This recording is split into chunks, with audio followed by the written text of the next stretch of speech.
Hi, everyone. I'm Brenda Simmons, and I'm Bridget Griffin. we work for the George Washington University as part of the National Technical Assistance Team with the National Technical Assistance Center on Transition, the Collaborative, or NTAC-C. Our center is co-funded by the U.S. Department of Education's Office of Special Education Programs and the Rehabilitation Services Administration. And we provide joint technical assistance and training for state VR agencies, as well as state and local education agencies, along with their partners, to improve outcomes for students and youth with disabilities. We'd really like to welcome you to the first of 3 webinar sessions that offer a quick overview of the 5 required pre-employment transition services. That's this first one, the VR continuum of services, and collaboration with education. Each of these webinars are intended to simply introduce participants to the topic and offer a brief snapshot of things to consider when providing or arranging for the provision of pre-employment transition services to students with disabilities.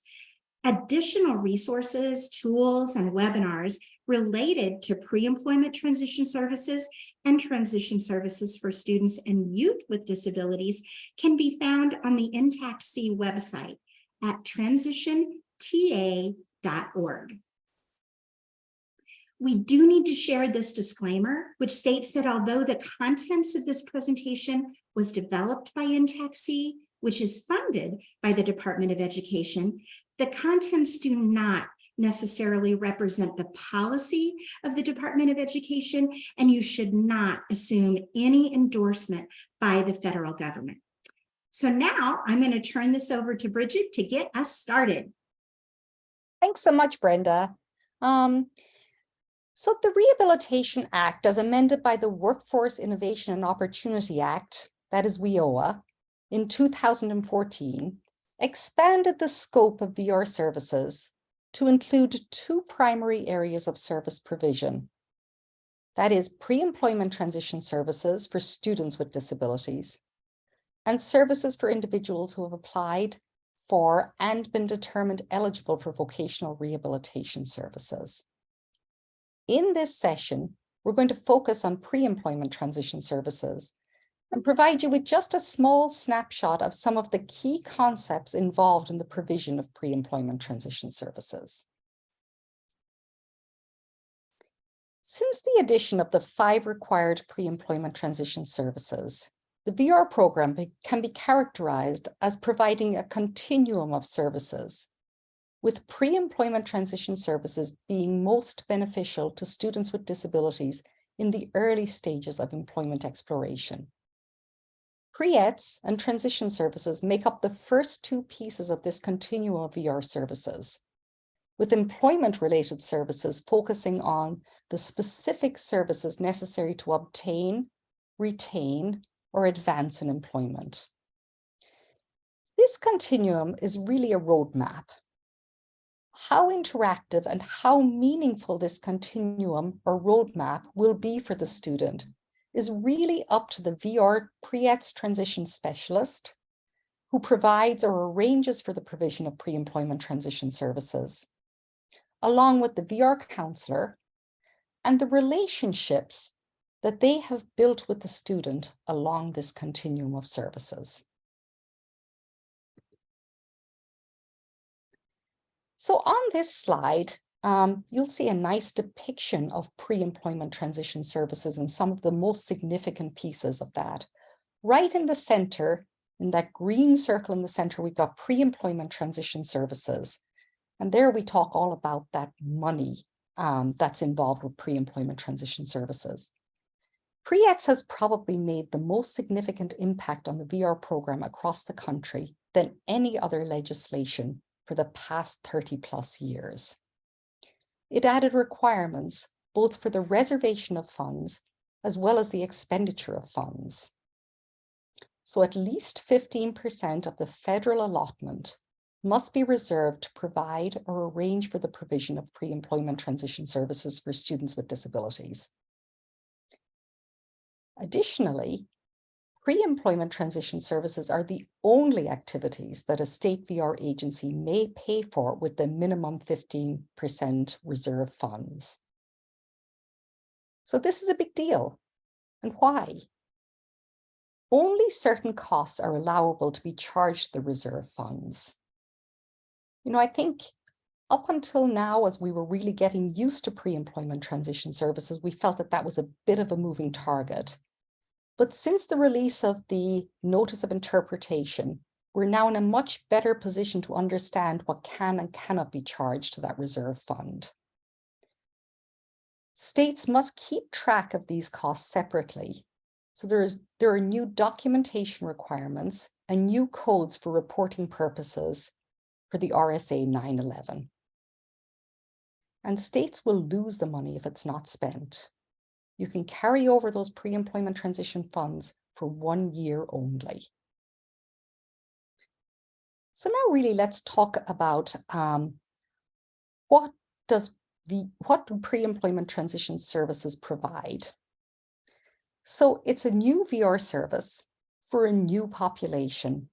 That is for potentially eligible students as well as eligible VR students. Pre-ETS must be made available statewide to all students with disabilities who need those services.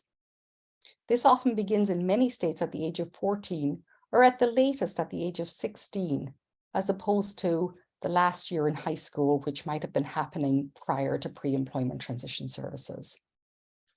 It also redefined the meaning of collaboration with state and local education agencies and really upped that requirement for us to work in collaboration with education.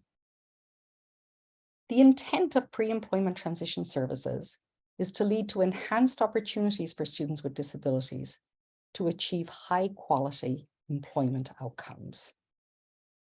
So now we're going to get into a few more details and I'll hand it back to Brenda. Awesome, thank you. So Bridget provided a great overview. Now let's dive just a little deeper into the provision of pre-employment transition services. So pre-employment transition services represents a very specific set of activities under the Rehabilitation Act as amended by WIOA that may be charged to that minimum 15% reservation of funds that Bridget just talked about. So let's take a minute and break these down just a little bit. I kind of like to think of it as 3 buckets of activities under pre-employment transition services. First, you have the 5 required activities. Next, the 4 coordination activities, and then the 9 authorized activities. VR must work in collaboration with state and local education agencies to make those 5 required activities available statewide to all students with disabilities who need those services. And they must carry out the 4 coordination activities. Once vocational rehabilitation has ensured that sufficient funds are available to provide the required and coordination activities, they can then provide the authorized activities. Pre-employment transition services are available to a very specific target population. So let's take a look at that right now and break down into what we really believe are the most important things to remember about this piece, right? They are provided to all who meet the definition of a student with a disability who may need such services and are either eligible for VR services or potentially eligible for VR services. And potentially eligible means these are all students with disabilities, including those that have not applied or been determined eligible for VR services. And a couple of things we wanted to mention as well is that language really matters. And I think a couple of things that we wanted to touch base on were the fact that oftentimes we have heard folks kind of interchange that terminology between potentially eligible and pre-employment transition services, or pre-ETS that people often refer to it as. Those are not interchangeable, right? Potentially eligible is the type of a target population, right? It's describing that population of students that can receive those services. And pre-ETS are actually the services. So those are not interchangeable terms. The other thing that we have heard often is that individuals sometimes confuse a VR participant and a recipient of VR services. So if you are a VR participant, that means you have applied and you've been determined eligible for VR services, and you're actually participating in as an eligible individual in one of those VR services. A recipient is an individual that could be potentially eligible, and maybe you have not yet applied for VR services. The other thing that we wanted to mention is that there is a difference in the regulations as they described a student with a disability and a youth with a disability.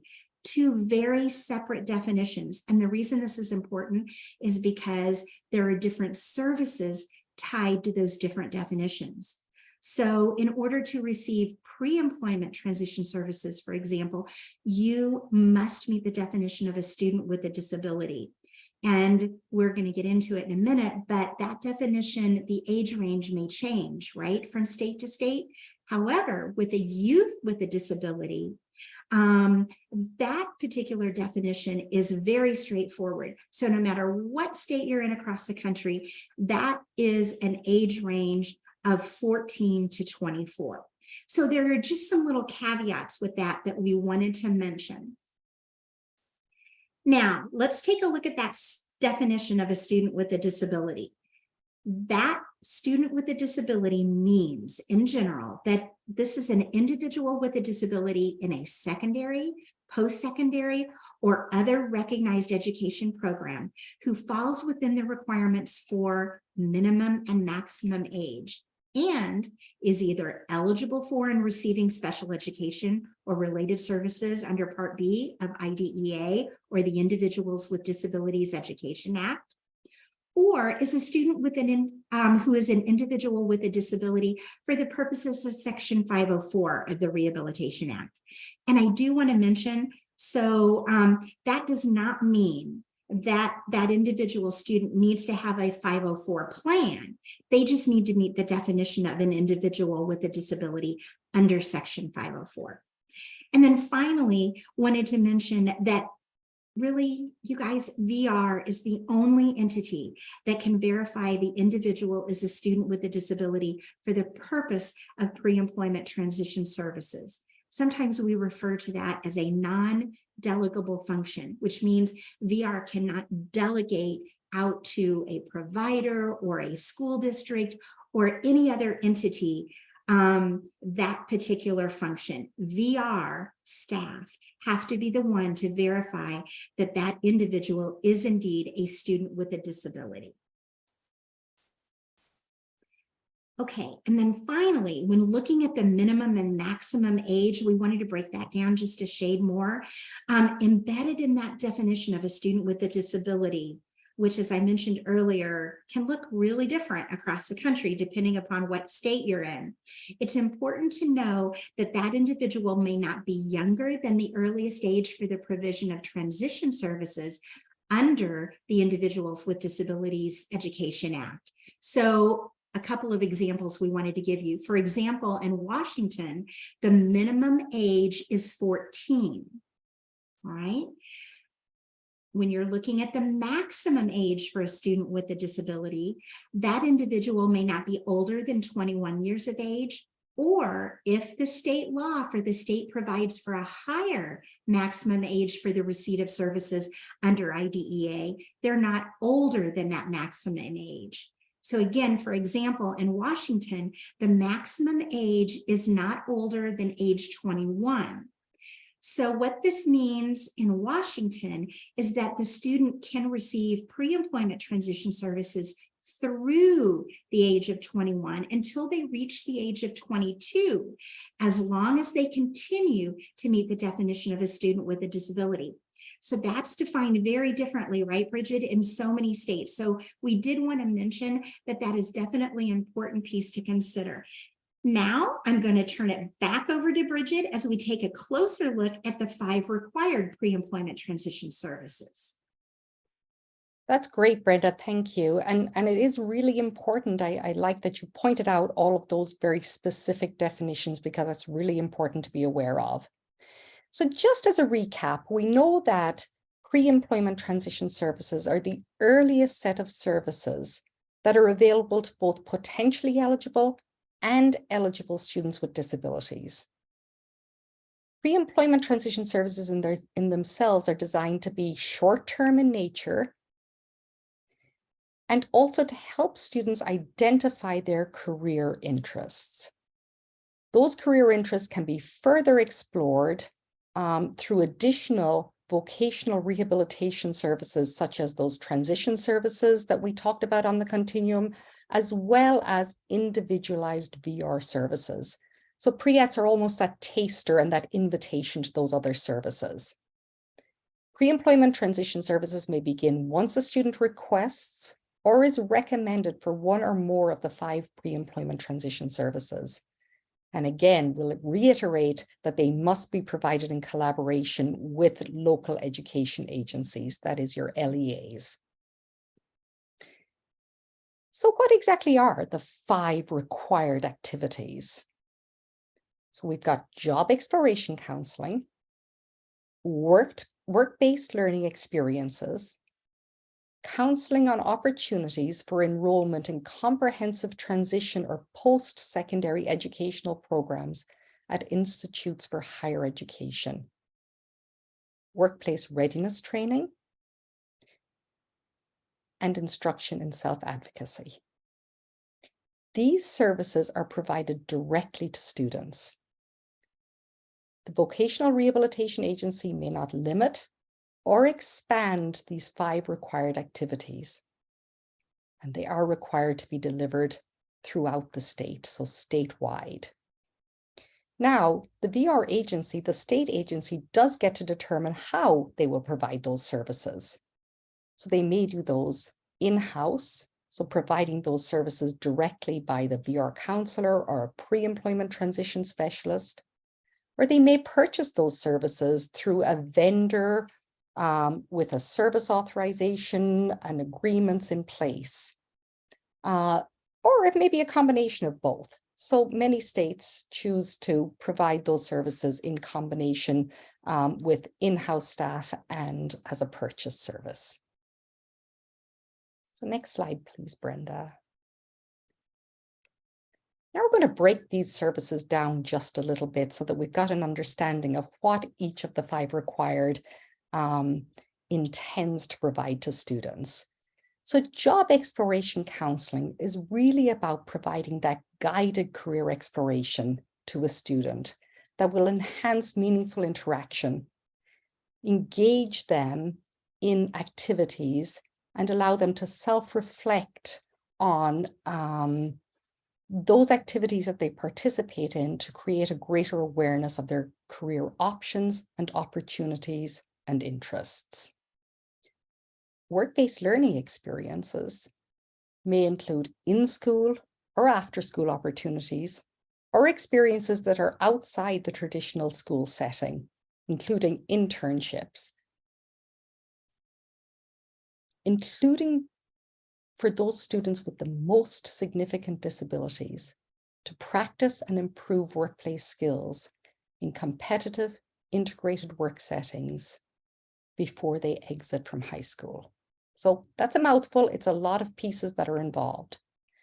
Counseling on opportunities for enrollment in comprehensive transition or post-secondary educational programs at institutes of higher learning allows students to learn about various college, university, and their academic curricula. It helps them to learn how to navigate college application processes and to think about what that admission process is like, when and how to apply for financial aid, and for the other resources that may be used to support the individual student at the Institute for Higher Education. Workplace readiness training helps students with disabilities develop social skills and independent living skills. That is those communication and interpersonal skills that help you to relate to the employer and in an employment situation. Workplace readiness skills can also focus on financial literacy, orientation and mobility skills, job seeking skills, and learning what the employer expects from an employee. Instruction in self-advocacy, which can include peer mentoring and person-centered planning, helps students to learn about their rights and responsibilities. It should help promote the idea of communicating their thoughts, concerns, and needs to an employer or in an employment situation, and to understand how to express information about their disability and how it impacts them. Students might learn how to request accommodations, supports, assistive technology, and the services that they might need to really engage in the workplace or in a post-secondary educational training program. Back to you, Brenda. Okay, so now that we have a better understanding of each of the 5 required pre-employment transition activities, we need to think about how we're going to determine the student's need for one or more of those 5 required pre-employment transition services. This is a really important aspect of service delivery, because while we may think most students could actually benefit from all 5 of these required activities that Bridget just described, we can't just automatically sign up every student for all 5. We need to be able to document how VR determined what services the student needs.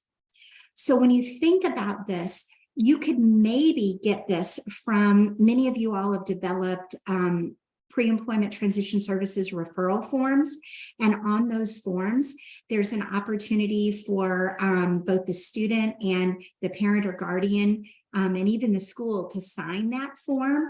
And that may incorporate an initial checklist of what pre-employment transition services that the student might want or need. So you might be able to do it through your referral form. Another way to document this is maybe just through the initial interview, where many of you all talk with the student and the families about any anticipated pre-employment transition services that that student might need. You might be asking questions to help guide you in determining which of those 5 required pre-employment transition services that the student could need. And then you can kind of help determine which services they need through that informed choice. So that's another piece as you talk to them in that initial interview. Another way, and something that I think is super, super important, no matter which way or how you collect this information, you're definitely going to want to communicate with the school. You need to be able to, first of all, identify if that student is receiving IDEA transition services or related services through their IEP, or maybe through a 504 plan that the student might have. You need to find out what those services are. What are they already getting from their local education agency? That's going to help you determine what additional services that that student might need.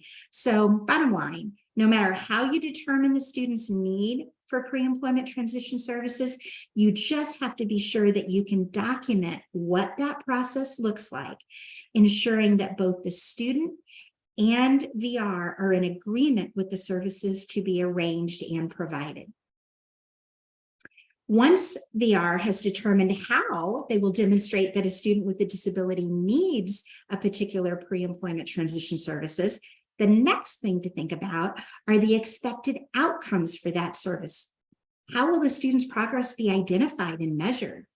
And how will you know when the student has completed the service? You can't just provide or pay for job exploration counseling for 4 years, or can you? So when you think about this at the individual student level, you're going to want to consider 3 things. First of all, how will I be able to identify the expected outcomes for this student for each of the required activities that they participated in? What methods will I be using for tracking and reporting the student's progress? And when will I know the student no longer needs pre-employment transition services? And how will I share this information about the student's progress, both internally with other VR staff that might be working with the student, and also externally with the school, in order to ensure that both the IEP and IPE are coordinated? It's really important to share this information with the IEP team, your school contacts, and your other internal team members at VR and the family. So identifying student outcomes not only helps determine when that student has completed a pre-employment transition service activity, but it also helps you document how those services are based on the student's needs. And we gave you some examples on this slide of different ways to be able to identify each of those pieces, right? So to summarize, pre-employment transition services are really designed to be the on-ramp for students into VR services.